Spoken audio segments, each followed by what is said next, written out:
नमस्कार, नमस्कार विद्यार्थी मित्रांनो, नमस्कार सर्वांचं पुन्हा एकदा आपला आवडतं युट्यूब चॅनल पोलीस भरती गुरु हरदेस रे या आपल्या आवडत्या युट्यूब चॅनलमध्ये मी आपला मित्र हरदेस सर सर्वांच्या ठिकाणी मनापासून स्वागत करतो. विद्यार्थी मित्रांनो, मुंबई उच्च न्यायालय चालक भरती संदर्भातली जी काय अपडेट आहे, ते अपडेट तर मी तुम्हाला देणारच आहे या माध्यमातून. मात्र बरेच जण मुंबई उच्च न्यायालय दिसल्यामुळे बऱ्याच जणांना वाटलं असेल लिपिक शिपाई काय अपडेट आहे का, त्या संदर्भात मी बोलतो. ज्या दिवशी मी सोमवारी व्हिडिओ, शुक्रवारी माहिती म्हणतो शनिवारी व्हिडिओ टाकला होता, त्या संदर्भात मी बोलतो. व्हिडिओच्या शेवटी एक 2 मिनिटं. मात्र मुंबई उच्च न्यायालय चालक भरतीची स्किल टेस्ट आहे मित्रांनो, आज 6वा दिवस पूर्ण झालेला आहे.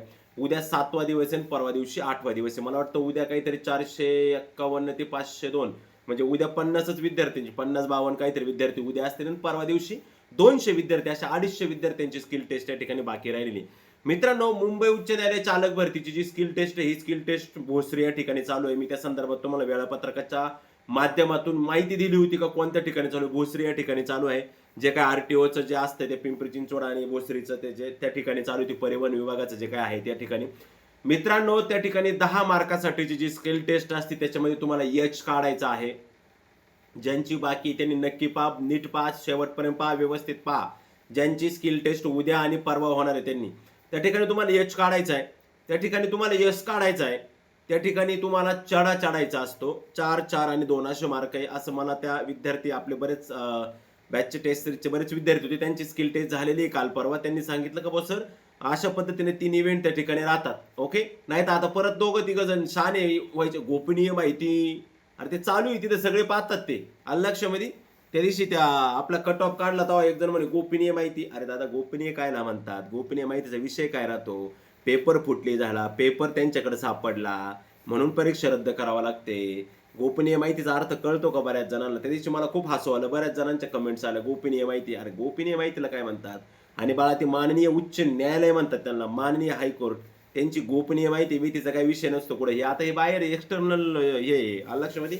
ठीक आहे. तर त्या ठिकाणी तुम्हाला एच काढायचं आहे, एस काढायचं आहे आणि चढ आहे. चढा मी सांगितल्याप्रमाणे चढा चढल्यानंतर मध्ये गाडी थांबवावी लागते आणि मध्ये गाडी थांबवून परत ती गाडी त्या ठिकाणून तुम्हाला स्टार्ट करावी लागते. तर आता याच्यासाठी तुमच्याकडे ज्या गाड्या असणार आहेत ती मला वाटतं इनिवा क्रिस्टा नाही, इनिवा गाडी थोडी याच्यातली असेल. ॲटो गाडी आहे, गिअर वगैरे नाही तिला. इनिवा ॲटो इलेक्ट्रिक बाईक गाडी ती बाईक नाही, इलेक्ट्रिक गाडी आहे. म्हणजे तुम्ही विचार करा ती गाडी नवीन मधली, कारण की ती ॲटो इनिवा गाडी आहे का जी तुम्हाला एच आणि ए काढायचं आहे. मात्र चढायला तुम्हाला वॅगनर किंवा स्विफ्ट या दोनपैकी कोणतीही गाडी असणार. लक्षामध्ये काहींना वॅगनर होती, काल स्विफ्ट होती. म्हणजे तुम्हाला कोणतीही गाडी असू शकते. मला फक्त हे सांगायचं आहे माध्यमातून का ज्या विद्यार्थ्यांचं उद्या आहे, बरेच विद्यार्थी सराव करतात, प्रॅक्टिस करतात, वारंवार फोन करत असतात. आता बरेच जण म्हणतात ते कोणता तरी एक तो ग्रुप आहे, पांचट ग्रुप, त्याच्यावरती भरपूर त्या दिवशी हे झालं. अरे दादांनो, तुम्हाला माहिती नाही मुलं आम्हाला किती कॉल करत असतात कंटिन्यू, दिवसभर रात्रंदिवस किती मेसेज करत असतात. त्याच्यामुळे ती माहिती सांगणं गरजेचं असतं. त्यांना सांगणारं कोण नाही म्हणून सांगावं लागतं ह्या माहिती. आलं लक्षामध्ये? आता सपोज मी त्या दिवशी सांगितलं होतं, आता आज राहिलेले 250 मुलं ते व्हिडिओ पाहतील, त्यांना कळेल का बा आपल्याला कोणती गाडी असणार आहे समोर. आलं लक्षामध्ये? आपण छोट्या गाडीत प्रॅक्टिस करतो, उद्या आपल्याला इनिवा गाडी आहे तिथं, किंवा चढवायसाठी आपल्याला वॅगनर गाडी आहे, स्विफ्ट गाडी आहे. आलं लक्षामध्ये? असं आहे. त्याच्यानंतर असंही सांगण्यात येत आहे का, म्हणजे तुम्ही ज्यावेळेस मी ती पीडीएफ दिलेली बघा तुम्हाला, पीडीएफ सगळ्यांनी ती पीडीएफ आहे ना, खाली ऍप्लिकेशनची लिंक आहे, ते ऍप्लिकेशन डाउनलोड करून घ्या लगेच. चालकवाले, खाली ऍप्लिकेशनची लिंक आहे, सगळे ऍप्लिकेशन डाउनलोड करून घ्या आणि लगेच त्या ठिकाणी काय करून घ्या, हे करा, डाउनलोड करून घ्या आणि ती पीडीएफ तुमच्याकडे ठेवा. बरोबर? कारण का त्या ठिकाणी प्रश्न विचारले जातात, खूप प्रश्न विचारतात. मला वाटतं आमचा एक हनुमंता का कोणतरी नावाचा विद्यार्थी होता, त्याच्या त्या ठिकाणी झालं. तो म्हणला सर, मी एवढा पायलट ड्रायव्हर आहे, परंतु माझं काय झालं, त्यांनी मला ना चढताना काय झालं, माझ्याकडून गाडीच बंद पडली म्हणला. कारण मला ते प्रश्न विचारत होते, मी उत्तर टायर फुटल्याने काय होईल असं मला विचारलं होतं. मग मी ते उत्तर द्यायचं माझ्या गडबडीत होतो. गडबडीत असताच मी, आणि तुमच्या माहिती सांगतो, किती चांगला ड्रायव्हर असणार तिथं प्रश्न विचारले, शेजारी आरटीओ साहेब वगैरे बसते, थोडी गडबड होऊन जाते. लक्ष म्हणजे त्यात वाद नाही. मात्र प्रश्न विचारले जातात. ते प्रश्न तुम्हाला त्या पीडीएफ मध्ये मी सगळे प्रश्न दिले. ती पीडीएफ खाली ऍप्लिकेशनची लिंक आहे, डिस्क्रिप्शन बॉक्समध्ये जा, तिथून त्या पीडीएफ डाउनलोड करा. लक्ष म्हणजे तुम्हाला सगळे प्रश्न त्या पीडीएफ वरती भेटतील. म्हणजे अशा पद्धतीने काय असते, प्रश्न आहे किंवा त्यामुळे घाबरून जायचं काय कारण. ज्यांची स्किल टेस्ट आहे उद्या, त्या सर्वांनी स्किल टेस्टसाठी हजर व्हा. लक्षामध्ये सर्वांनी स्किल टेस्टसाठी जा बाळांनो. लक्षामध्ये कोणीही स्किल टेस्ट मिस करू नका. 10 मार्क आहेत आणि तुम्हाला कमीत कमी 4 ते 5 मार्क, 4.5-5 मार्क तरी पडणं अपेक्षित आहे त्या ठिकाणी स्किल टेस्टला. लक्षामध्ये परत पुढच्या मुलाखत पात्र वगैरे. आणि लक्षात ठेवा, 565 काहीतरी मुलं एकट्या आणि जागा आहेत 35, म्हणजे त्यांना इंटरव्ह्यू सुद्धा किती काढायचे परत.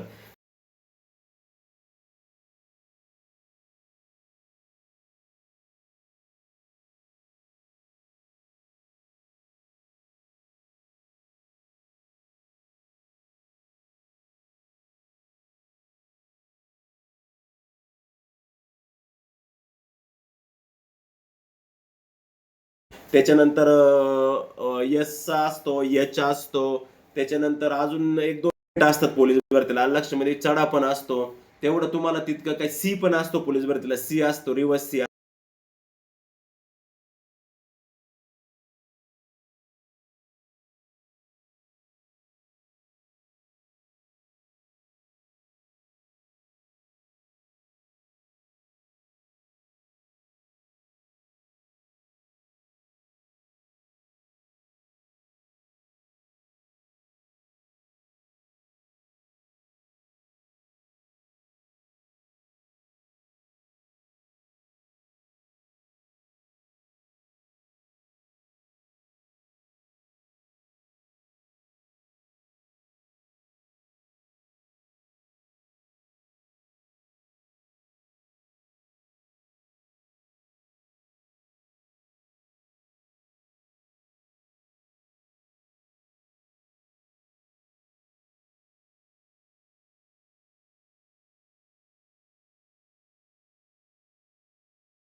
पोलिसला बाण ठेवलेले असतात, म्हणजे ते हे ती इथं लाईन नाही. आणि हे जसं तुम्हाला स्क्रीनवरती दिसते बघा, त्या कारच्या साईडने कसे कोण ठेवलेले आहेत, तसे कोण नसतात ठेवलेले, लाईन आहे. आणि ती लाईन पण जुनी झालेली लाईन, म्हणजे ते तुम्हाला एवढं बारीक लक्ष द्यावं लागतं. आलं लक्ष मध्ये बाबा, हायकोर्टचा ड्रायव्हर करायचं तुम्हाला ना.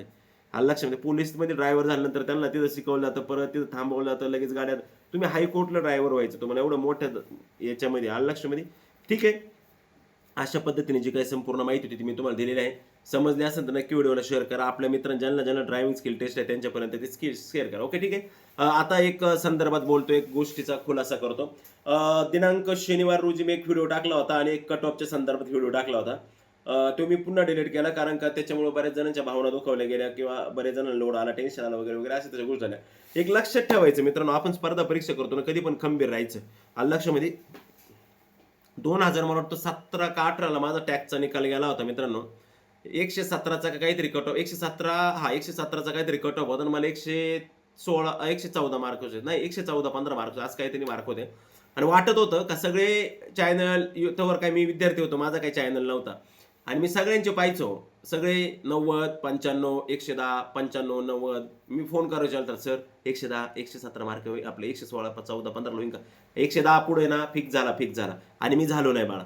आणि लक्षामध्ये. पण त्यावेळेस एक काहीतरी ना एमपीएससीच काहीतरी नावाच्या चॅनल, त्यांनी ना 120 सांगितला होता, 120.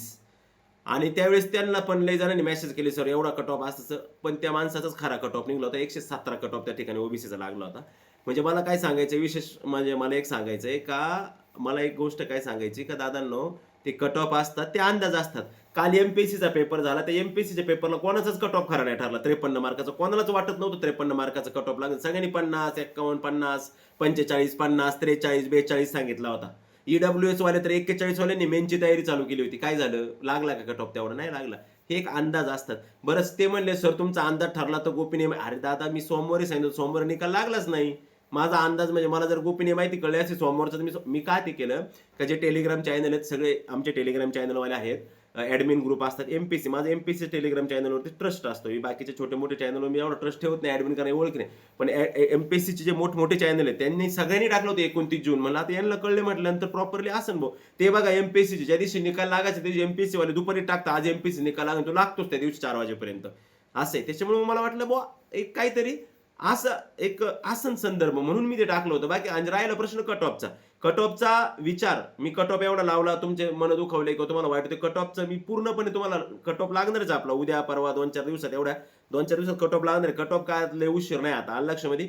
मात्र एक गोष्ट लक्षात ठेवा, तो कट ऑफ लागल्यानंतर मी त्याचं पूर्ण स्पष्टीकरण देईन का मी तो कट ऑफ कशाच्या बेसवरती लावला होता, मी काय निकष वापरले होते, मुदत का वाढली, मुदत वाढलं कोणी फॉर्म भरले, शॉर्टलिस्ट हा प्रकार काय होता, आता शॉर्टलिस्ट नव्हता, सगळ्यांची प्रेझेंटी होती, हे सगळं तुम्हाला सांगेल.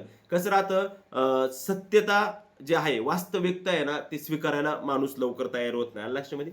ते ठीक आहे, बरेच जणांनी बोलले बिल्ले, भरपूर जण बोलले, काही नाही वाटलं मला, काहीच नाही वाटलं. कारण मी 2-3 दिवस मी पाहिलं नाही कोण काय बोलले. मी 2-3 दिवस त्या विद्यार्थ्यांसाठी मी आझाद मैदानात पावसात होतो तिथं आंदोलन. लक्षामध्ये करावं लागतं आम्हाला, तेवढंच नाही का हे झाली याची पग यांनी काय कमेंट केली, विद्यार्थ्यांसाठी तेवढं काम करावं लागतं. लक्षामध्ये.